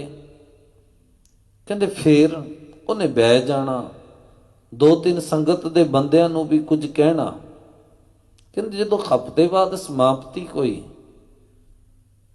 ਤੇ ਮੇਰਾ ਮਨ ਹੈ ਕਿ ਮੈਂ ਉਹਨੂੰ ਮਿਲਾਂ। ਮੈਂ ਸੇਵਾਦਾਰ ਨੂੰ ਕਹਿੰਦੇ ਅੱਜ ਕਹਿ ਕੇ ਗਿਆ ਸੀ, ਉਹ ਜਿਹੜੇ ਬਜ਼ੁਰਗ ਨੇ ਨਾ ਉਹਨਾਂ ਨੂੰ ਰੋਕ ਕੇ ਰੱਖਣਾ, ਮੈਂ ਮਿਲਣਾ ਹੈ। ਕਹਿੰਦੇ ਕਥਾ ਦੀ ਸਮਾਪਤੀ ਕੀਤੀ ਸੀ ਤੇ ਮੈਂ ਜਾ ਕੇ ਬਜ਼ੁਰਗਾਂ ਨੂੰ ਮਿਲਿਆ। ਕਹਿੰਦੇ ਬਜ਼ੁਰਗ ਰੋਜ਼ ਆਉਂਦੇ ਹੋ? ਕਹਿੰਦੇ ਹਾਂਜੀ ਗੁਰੂ ਕਿਰਪਾ ਸਦਕਾ ਆ ਜਾਣਾ। ਕੀ ਗੱਲ? ਆਂਦੇ ਸਾਰ ਸੇਵਾਦਾਰ ਦੇ ਨਾਲ ਵੀ ਐ ਹੱਥ ਹੁੱਥ ਖਿਲਾ ਕੇ ਗੱਲ ਕਰਦੇ ਹੋ, ਬਾਅਦ ਦੇ ਵਿੱਚ ਸੰਗਤ ਦੇ ਬੰਦਿਆਂ ਨੂੰ ਵੀ ਕੁਝ ਕਹਿੰਦੇ ਹੋ, ਕੀ ਗੱਲ ਹੈ? ਗਿਆਨੀ ਜੀ ਕਹਿੰਦੇ ਤੁਹਾਨੂੰ ਨਹੀਂ ਪਤਾ, ਇਹ ਪ੍ਰਬੰਧਕ ਬਹੁਤ ਖਰਾਬ ਨੇ। ਉਹ ਕਹਿੰਦੇ ਜੀ ਕੀ ਹੋਇਆ? ਕਹਿੰਦੇ 6 ਮਹੀਨੇ ਹੋ ਗਏ। ਕਹਿੰਦੇ ਜੀ ਫੇਰ? ਮੈਂ ਇਹਨਾਂ ਨੂੰ 1000 ਰੁਪਇਆ ਦਿੱਤਾ ਸੀਗਾ। ਕਹਿੰਦੇ ਜੀ ਫੇਰ? ਕਹਿੰਦੇ ਇਹਨਾਂ ਨੇ ਹਲੇ ਤੱਕ ਮੇਰਾ ਨਾਂ ਨਾ ਤੇ ਅਨਾਉਂਸ ਕੀਤਾ, ਨਾ ਇਹਨਾਂ ਨੇ ਬਾਹਰ ਬੋਰਡ ਉੱਤੇ ਲਿਖਵਾਇਆ। ਮੈਂ ਦਿੱਤੇ ਸੀਗੇ।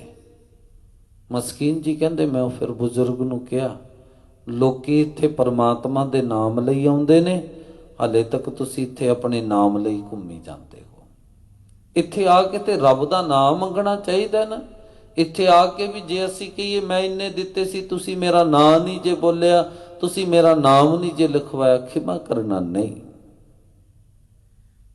ਇਹ ਭੁਲੇਖਾ ਹੈ ਸਾਡਾ।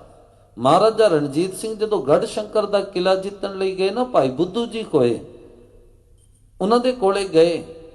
ਕਹਿੰਦੇ ਜੀ ਅਸੀਂ ਕਿਲਾ ਜਿੱਤਣ ਲੱਗੇ, ਭਾਈ ਸਾਹਿਬ ਤੁਸੀਂ ਪੱਲਾ ਅੱਡ ਕੇ ਧੰਨ ਗੁਰੂ ਗ੍ਰੰਥ ਸਾਹਿਬ ਪਾਤਸ਼ਾਹ ਜੀ ਦੇ ਸਨਮੁਖ ਸਾਡੇ ਲਈ ਅਰਦਾਸ ਕਰੋ, ਅਸੀਂ ਜਿੱਤ ਆਈਏ।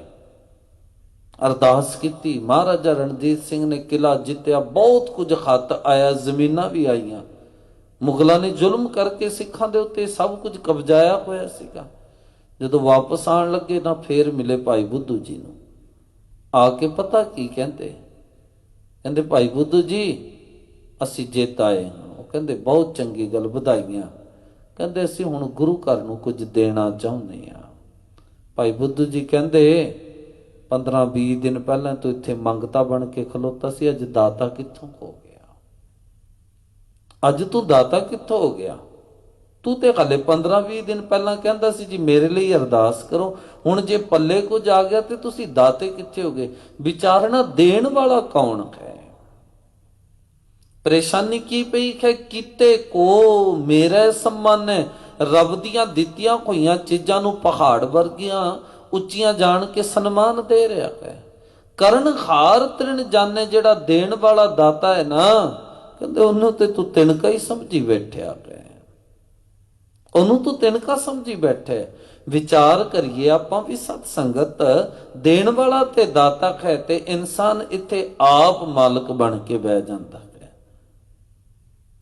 ਤੇ ਧਿਆਨ ਰੱਖਣਾ, ਮਾਲਕ ਬਣੇ ਨੂੰ, ਜਿਹੜਾ ਮਾਲਕ ਹੁੰਦਾ ਨਾ ਉਹਨੂੰ 100 ਟੈਨਸ਼ਨਾਂ ਨੇ, ਜਿਹੜਾ ਗੁਲਾਮ ਹੈ ਨੌਕਰ ਹੈ ਉਹਨੂੰ ਟੈਨਸ਼ਨ ਕੋਈ ਨਹੀਂ ਹੈ। ਉਹਨੇ ਤੇ ਮਾਲਕ ਨੂੰ ਕਹਿਣਾ ਜੀ ਆਹ ਚੀਜ਼ ਲਿਆ ਕੇ ਦਿਓ, ਮੈਨੂੰ ਚਾਹੀਦੀ ਹੈ। ਭਾਵੇਂ ਸਤ ਸੰਗਤ ਫਿਰ ਉਹ ਜਿੰਨੇ ਮਰਜ਼ੀ ਦੀ ਆਵੇ, ਮਾਲਕ ਨੂੰ ਟੈਨਸ਼ਨ ਹੁੰਦੀ ਹੈ, ਭਾਈ ਕਹਿ ਦਿੱਤਾ ਮੈਨੂੰ ਤੇ ਲਿਆਉਣੀ ਪੈਣੀ। ਇਸੇ ਤਰ੍ਹਾਂ ਪਰਮਾਤਮਾ ਨੂੰ ਹੀ ਮਾਲਕ ਰਹਿਣ ਦਈਏ, ਆਪਾਂ ਨੌਕਰ ਬਣ ਕੇ ਰਵਾਂਗੇ ਤੇ ਬਹੁਤ ਚੰਗੇ, ਟੈਨਸ਼ਨ ਉਹਨੂੰ ਹੋਵੇਗੀ, ਸਾਨੂੰ ਨਹੀਂ। ਅਸੀਂ ਮਾਲਕ ਬਣ ਕੇ ਬਹਿ ਜਾਂਦੇ ਤਾਂ ਹੀ ਤੇ ਇੰਨਾ ਕੁਝ ਪਤਾ ਨਹੀਂ ਕੀ ਹੋਵੇਗਾ, ਬੱਚਿਆਂ ਦਾ ਕੀ ਬਣੂਗਾ, ਪਰਿਵਾਰ ਦਾ ਕੀ ਬਣੂਗਾ, ਆਹ ਹੋ ਜੂਗਾ ਉਹ ਹੋ ਜੂਗਾ। ਸਤਿਗੁਰੂ ਆਖਦੇ ਛੱਡ ਛਡਾ ਕੇ ਮਾਲਕ ਨੂੰ ਕਹਿ ਦੇ, ਤੁਮ ਦਾਤੇ ਠਾकुर ਪ੍ਰਤਪਾਲਕ, ਨਾਇਕ ਖਸਮ ਖਮਾਰੇ, ਨਿਮਖ ਨਿਮਖ ਤੁਮ ਹੀ ਪ੍ਰਤਪਾਲੋ, ਹਮ ਬਾਰਿਕ ਤੁਮਰੇ ਧਾਰੇ। ਰੱਬ ਜੀ ਅਸੀਂ ਤੇ ਤੁਹਾਡੇ ਬੱਚੇ ਆ, ਤੁਸੀਂ ਸਾਨੂੰ ਸੰਭਾਲਣਾ ਹੈ। ਆਪਾਂ ਕਿੱਥੋਂ ਸੰਭਾਲਣ ਵਾਲੇ ਹੋ ਕੇ? ਸਤਿਗੁਰੂ ਉਹੀ ਆਖਦੇ ਨੇ, ਹਾ ਹਾ ਹੋਰ ਨਾ ਕੋਈ ਦਾਤਾ, ਜੀ ਉਪਾਏ ਜਿਸਨੇ ਜੀਆਂ ਨੂੰ ਪੈਦਾ ਕਰਕੇ, ਜੀ ਉਪਾਏ ਜਿਨ ਰਿਜ਼ਕ ਦਿਆ, ਸਾਰਿਆਂ ਨੂੰ ਰਿਜ਼ਕ ਦਿੱਤਾ ਹੈ। ਆਪਾਂ ਤੇ ਕਈ ਵਾਰੀ ਨਾ ਜੀ ਜਿਹੜੇ ਰੋਡ ਤੇ ਬੈਠੇ ਨੇ ਉਹਨਾਂ ਨੂੰ ਖਵਾ ਦਿੰਦੇ ਆ ਨਾ, ਕਦੇ ਵਿਚਾਰਿਆ ਜਿਹੜੇ ਧਰਤੀ ਦੇ ਹੇਠਾਂ ਨੇ ਉਹਨਾਂ ਨੂੰ ਕੌਣ ਖਵਾਉਂਦਾ ਹੈ, ਜਿਹੜੇ ਪਾਣੀ ਦੇ ਵਿੱਚ ਨੇ ਉਹਨਾਂ ਨੂੰ ਕੌਣ ਖਵਾਉਂਦਾ ਹੈ। ਇੰਨਾ ਕੁ ਕਰਕੇ ਆਪਾਂ ਦਾਤਾ ਬਣ ਕੇ ਬਹਿ ਜਾਂਦੇ ਨਹੀਂ। ਸਤਿਗੁਰੂ ਕਹਿੰਦੇ ਜੀ ਉਪਾਏ ਜਿਨ ਰਿਜ਼ਕ ਦਿਆ। ਹੈਰਾਨੀ ਵਾਲੀ ਗੱਲ ਹੈ ਨਾ ਜੀ, ਇਨਸਾਨ ਖਲੇ ਪੈਦਾ ਨਹੀਂ ਹੁੰਦਾ, ਉਹਦੇ ਪੈਦਾ ਹੋਣ ਤੋਂ ਪਹਿਲਾਂ ਪਰਮਾਤਮਾ ਉਹਦੇ ਲਈ ਰਿਜ਼ਕ ਪੈਦਾ ਕਰ ਦਿੰਦਾ ਹੈ। ਤੇ ਨਾ ਸਮਝ ਲੈਣਾ ਅਮੀਰਾਂ ਨੂੰ ਹੀ ਨਹੀਂ, ਗਰੀਬ ਤੋਂ ਗਰੀਬ ਨੂੰ ਵੀ ਉਹ ਰਿਜ਼ਕ ਦਿੰਦਾ ਹੈ ਪਰਮਾਤਮਾ ਨਾ, ਅਕਾਲ ਪੁਰਖ ਵਾਹਿਗੁਰੂ ਰਿਜ਼ਕ ਦਿੰਦਾ ਹੈ ਨਾ। ਹਲੇ ਜੀ ਪੈਦਾ ਨਹੀਂ ਹੋਇਆ ਹੁੰਦਾ, ਉਹਦੀ ਕਿਰਪਾ ਵੇਖੋ, ਮਾਤਾ ਦੀ ਛਾਤੀ ਦੇ ਵਿੱਚ ਦੁੱਧ ਪਹਿਲਾਂ ਪੈਦਾ ਕਰ ਦਿੰਦਾ ਹੈ। ਸਤਿਗੁਰੂ ਕਹਿੰਦੇ ਉਹ ਬਹੁਤ ਵੱਡਾ ਦਾਤਾ ਹੈ। ਹਰ ਨਾਮ ਧਿਆਵੋ, ਇਸ ਲਈ ਕਹਿੰਦੇ ਉਹਦਾ ਨਾਮ ਧਿਆਵੋ, ਹਰ ਨਾਮ ਸਮਾਵੋ, ਧਿਆ ਕੇ ਨਾ ਉਹਦੇ ਨਾਮ ਵਿੱਚ ਸਮਾ ਜਾਓ। ਅਨ ਦਿਨ ਲਾਹਾ ਹਰ ਨਾਮ ਲਿਆ, ਜੇ ਕਹਿੰਦੇ ਰੋਜ਼ ਦਾ ਲਾਹਾ ਲੈਣਾ ਚਾਹੁੰਦੇ ਹੋ, ਰੋਜ਼ ਦਾ ਲਾਹਾ ਹਰ ਕੋਈ ਬੰਦਾ ਚਾਹੁੰਦਾ, ਰੋਜ਼ ਮੈਨੂੰ ਕਿਤੋਂ ਨਾ ਕਿਤੋਂ ਕੁਝ ਨਾ ਕੁਝ ਆਈ ਜਾਵੇ, ਰੋਜ਼ ਕਿਤੋਂ ਨਾ ਕਿਤੋਂ ਕੁਝ ਆਈ ਜਾਵੇ। ਪਰ ਸੰਸਾਰਿਕ ਤੌਰ ਤੇ ਜਿੰਨਾ ਵੀ ਆ ਰਿਹਾ, ਭਾਵੇਂ 100 ਆਉਂਦੇ ਨੇ, ਭਾਵੇਂ 1000, ਭਾਵੇਂ 10,000 ਰੋਜ਼ ਦੇ ਆਉਂਦੇ ਨੇ, ਇਹਨੂੰ ਲਾਹਾ ਨਹੀਂ ਕਹਿ ਸਕਦੇ ਹੋ। ਇਹ ਲਾਹਾ ਨਹੀਂ ਹੈ, ਇਹ ਤੇ ਸਤ ਸੰਗਤ ਉਹ ਚੀਜ਼ ਹੈ ਜਿਸ ਨੇ ਗੁਜਰਾਨ ਕਰਨੇ, ਜਾਣ ਲੱਗਿਆ ਨਹੀਂ ਜੇ ਨਾਲ ਜਾਵੇਗੀ। ਤਾਂ ਹੀ ਤੇ ਸਤਿਗੁਰੂ ਨੇ ਕਿਹਾ ਕੱਚ ਵਿਹਾਜਨ ਕੰਚਨ ਛੋਡਨ। ਇਨਸਾਨ ਦੇ ਹਾਲਾਤ ਵੇਖੋ, ਕਹਿੰਦੇ ਇਹ ਕੱਚ ਇਕੱਠਾ ਕਰ ਰਿਹਾ, ਸ਼ੀਸ਼ੇ ਇਕੱਠੇ ਕਰ ਰਿਹਾ, ਕੰਚਨ ਛੋਡਨ ਤੇ ਸੋਨੇ ਨੂੰ ਛੱਡੀ ਜਾ ਰਿਹਾ ਹੈ। ਅਨ ਦਿਨ ਲਾਹਾ, ਰੋਜ਼ ਲਾਹਾ, ਰੋਜ਼ ਲਾਭ, ਪ੍ਰੋਫਿਟ, ਫਾਇਦਾ ਚਾਹੁੰਦੇ ਕੋ, ਹਰ ਨਾਮ ਲਿਆ, ਕਹਿੰਦੇ ਪਰਮਾਤਮਾ ਦਾ ਨਾਮ ਜਪਿਆ ਕਰੋ। ਇਹ ਉਹ ਦੌਲਤ ਹੈ ਜਿਸ ਦੌਲਤ ਨੂੰ ਸਾਧ ਸੰਗਤ ਤੁਹਾਡੇ ਕੋਲੋਂ ਅੱਗ ਦੀਆਂ ਲਪਟਾਂ ਵੀ ਨਹੀਂ ਖੋ ਸਕਦੀਆਂ। ਇਹ ਉਹ ਦੌਲਤ ਹੈ। ਅਵਰ ਕਰਤੂਤ ਸਗਲੀ ਜਮ ਡਾਨੇ, ਗੋਬਿੰਦ ਭਜਨ ਬਿਨ ਤਿਲ ਨਹੀਂ ਮਾਨੇ। ਨਾਮ ਧਨ ਜਿਸ ਧਨ ਜਨ ਕੇ ਪਾਲੇ, ਸਤਿਗੁਰੂ ਕਹਿੰਦੇ ਸੋਈ ਪੂਰਾ ਸ਼ਾਹਾ। ਜਿਹਦੇ ਕੋਲ ਨਾਮ ਰੂਪੀ ਦੌਲਤ ਹੈ, ਦਾਤਾ ਜੀ ਕਹਿੰਦੇ ਉਹ ਦੁਨੀਆ ਦਾ ਸਭ ਤੋਂ ਵੱਡਾ ਬਾਦਸ਼ਾਹ। ਆ ਜਪਜੀ ਸਾਹਿਬ ਵਿੱਚ ਪੜ੍ਹਦੇ ਹੋ ਨਾ, ਜਿਸਨੂੰ ਬਖਸ਼ੇ ਸਿਫਤ ਸਾਲਾਹ, ਨਾਨਕ ਪਾਤਸ਼ਾਹੀ ਪਾਤਸ਼ਾਹ। ਸਤਿਗੁਰੂ ਕਹਿੰਦੇ ਉਹ ਤੇ ਬਾਦਸ਼ਾਹਾਂ ਦਾ ਬਾਦਸ਼ਾਹ ਹੈ। ਉਹ ਤੇ ਵੱਡੇ ਵੱਡੇ ਬਾਦਸ਼ਾਹ ਨੂੰ ਵੀ ਜੁੱਤੀ ਦੀ ਨੌਕਰ ਤੇ ਰੱਖਦਾ ਹੈ, ਉਹਨੂੰ ਪਰਵਾਹ ਥੋੜੀ ਹੈ। ਉਹ ਬਾਦਸ਼ਾਹ ਜੀ ਦੀ ਖਜੂਰੀ ਵਿੱਚ ਵੀ ਖਲੋ ਕੇ ਬੋਲ ਦਿੰਦਾ ਜੋ ਕੁਝ ਬੋਲਣਾ। ਮੇਰੇ ਵਰਗੇ ਨੂੰ ਤੇ ਸਾਧ ਸੰਗਤ ਕਈ ਵਾਰੀ ਗਲਤ ਵੀ ਹੁੰਦਾ ਹੋਵੇ ਤੇ ਸਾਹਮਣੇ ਜੇ ਬੈਠੇ ਨੇ ਨਾ ਕੋਈ ਬੋਲਣ ਲੱਗਿਆ, ਭਾਈ ਜੇ ਕਹਿ ਵੀ ਦਿੱਤਾ, ਇਹ ਨਾ ਹੋਵੇ ਕੱਲ ਨੂੰ ਛੁੱਟੀ ਹੋਈ ਹੋ ਜਾਵੇ। ਆਈ ਹੈ ਜਿਹਦੇ ਕੋਲ ਨਾਮ ਦੀ ਪਾਤਸ਼ਾਹੀ ਹੈ। ਹੁਣ ਗੁਰੂ ਨਾਨਕ ਪਾਤਸ਼ਾਹ ਜੀ ਦੇ ਕੋਲੇ ਹੈ ਸੀ ਨਾ, ਕਹਿ ਦਿੱਤਾ, ਕਹਿੰਦੇ ਬਾਬਰ ਤੂੰ ਬਾਬਰ ਨਹੀਂ ਤੂੰ ਜਾਵਰ ਹੈ। ਹਲ ਗਿਆ ਉਹ, ਕਹਿੰਦੇ ਅੱਜ ਤੱਕ ਮੇਰੇ ਸਾਹਮਣੇ ਮੇਰਾ ਪਿਓ ਨਹੀਂ ਬੋਲਿਆ, ਮੇਰੇ ਵੱਡੇ ਨਹੀਂ ਬੋਲੇ, ਆ ਕਿੱਥੋਂ ਆ ਗਿਆ ਜਿਹੜਾ ਮੈਨੂੰ ਕਹਿੰਦਾ ਬਾਬਰ ਤੂੰ ਬਾਬਰ ਨਹੀਂ ਤੂੰ ਤੇ ਜਾਵਰ ਹੈ। ਵਜ਼ੀਰ ਖਾਨ ਨੂੰ ਖਿਲਾ ਦਿੱਤਾ। 7 ਤੇ 9 ਸਾਲ ਦੇ ਸਾਹਿਬਜ਼ਾਦਿਆਂ ਨੇ, ਹਰ ਕੋਈ ਆ ਕੇ ਝੁੱਕ ਕੇ ਸਲਾਮ, ਸੂਬਾ ਇਹ ਸਰਹੰਦ ਹੈ। ਤੇ ਜਦੋਂ ਸੁੱਚਾਨੰਦ ਕਹਿੰਦਾ ਝੁੱਕ ਕੇ ਸਲਾਮ ਕਰੋ, ਕਹਿੰਦੇ ਕਿਉਂ? ਕਹਿੰਦੇ ਰਾਜਾ ਹੈ। ਪਤਾ ਕੀ ਕਹਿੰਦੇ? ਕੋ ਹਰ ਸਮਾਨ ਨਹੀਂ ਰਾਜਾ, ਰੱਬ ਵਰਗਾ ਰਾਜਾ ਕੋਈ ਨਹੀਂ। ਇਹ ਤੇ 4 ਦਿਨ ਦੇ ਰਾਜੇ ਨੇ ਤੇ ਤੁਰਦੇ ਬਣਨਗੇ। ਕੀ ਸੀ ਕੋਲੇ? ਨਾਮ ਰੂਪੀ ਦੌਲਤ ਸੀਗੀ, ਉਹ ਬਖਸ਼ਿਸ਼ ਸੀਗੀ। ਫਿਰ ਸਤ ਸੰਗਤ ਜਿਹਦੇ ਕੋਲੇ ਇਹ ਹੈ, ਦਾਤਾ ਜੀ ਕਹਿੰਦੇ ਉਹ ਸਭ ਤੋਂ ਲਾਹੇਵੰਦ ਹੈ। ਦੁਨੀਆ ਦਾ ਸਭ ਤੋਂ ਅਮੀਰ, ਦੁਨੀਆ ਦਾ ਸਭ ਤੋਂ ਧਨਵਾਨ ਇਨਸਾਨ ਉਹੀ ਹੈ। ਤਾਂ ਹੀ ਦਾਤਾ ਜੀ ਬਾਣੀ ਵਿੱਚ ਕਹਿੰਦੇ ਨੇ, ਜਿਨ ਕੈ ਪੱਲੇ ਧਨ ਵਸੈ ਤਿਨ ਕਾ ਨਾਉ ਫਕੀਰ, ਜਿਨ ਕੈ ਹਿਰਦੈ ਤੂੰ ਵਸੈ ਤੇ ਨਰ ਗੁਣੀ ਗਹੀਰ। ਰੱਬ ਜੀ ਜਿਨ੍ਹਾਂ ਦੇ ਕੋਲੇ ਸੰਸਾਰ ਦੀ ਦੌਲਤ ਹੈ, ਉਹ ਤੇ ਮੰਗਤਿਆਂ ਵਾਂਗ ਰੋਜ਼ ਮੰਗੀ ਜਾਂਦੇ ਨੇ। ਜਿਨ੍ਹਾਂ ਦੇ ਕੋਲੇ ਨਾਮ ਦੀ ਦੌਲਤ ਹੈ, ਉਹ ਤੇ ਗੁਣਾਂ ਦੇ ਖਜ਼ਾਨੇ ਨੇ। ਆਓ ਫਿਰ ਯਤਨ ਕਰੀਏ। ਜਿੱਥੇ ਸੰਸਾਰਿਕ ਪੂੰਜੀ ਜਮਾ ਕਰਦੇ ਆ ਨਾ ਜੀ, ਏਟੀਐਮ ਸਾਰਿਆਂ ਦੀ ਜੇਬ ਵਿੱਚ ਹੈ, ਜਿੱਥੋਂ ਮਰਜ਼ੀ ਕਢਾ ਲਈਏ। ਇੱਥੋਂ ਵੀ ਆਪਾਂ ਬਖਸ਼ਿਸ਼ ਦਾ ਏਟੀਐਮ ਤਿਆਰ ਕਰ ਲਈਏ, ਤਾਂ ਕਿ ਪ੍ਰਮਾਤਮਾ ਦੇ ਦਰ ਤੇ ਜਾ ਕੇ ਉਹ ਨਾਮ ਰੂਪੀ ਲਾਹਾ ਜਿਹੜਾ ਹੈ ਨਾ, ਉਹਦਾ ਕੈਸ਼ ਨਿਕਲ ਸਕੇ। ਸਤਿਗੁਰੂ ਪਾਤਸ਼ਾਹ ਜੀ ਕਿਰਪਾ ਕਰਨ, ਆਪ ਸਭਨਾਂ ਨੂੰ ਨਾਮ ਦੀਆਂ ਦਾਤਾਂ ਆਪਣੇ ਚਰਨਾਂ ਦੀ ਪ੍ਰੀਤੀ ਬਖਸ਼ਿਸ਼ ਕਰਨ। ਅਸੀਂ ਵੀ ਸਹੀ ਰਾਹ ਦੇ ਪਾਂਧੀ ਬਣ ਕੇ ਸੰਗਤ ਕਰਕੇ ਨਾਮ ਜਪ ਕੇ ਆਪਣਾ ਇਹ ਮਨੁੱਖਾ ਜੀਵਨ ਸਫਲਾ ਬਣਾ ਸਕੀਏ। ਇੰਨੀਆਂ ਬੇਨਤੀਆਂ ਪ੍ਰਵਾਨ ਕਰ ਲੈਣੀਆਂ। ਵਿਚਾਰਾਂ ਕਰਦਿਆਂ ਹੋਈਆਂ ਬੇਅੰਤ ਭੁੱਲਾਂ ਦੀ ਖਿਮਾ, ਗੁਰਫਤਿਹ ਦੀ ਸਾਂਝ ਕਰੋ ਪਿਆਰ ਨਾਲ ਸਾਰੇ। ਆਖੋ ਜੀ ਵਾਹਿਗੁਰੂ ਜੀ ਕਾ ਖਾਲਸਾ, ਵਾਹਿਗੁਰੂ ਜੀ ਕੀ ਫਤਿਹ। ਵਾਹਿਗੁਰੂ ਸਾਹਿਬ ਜੀਓ।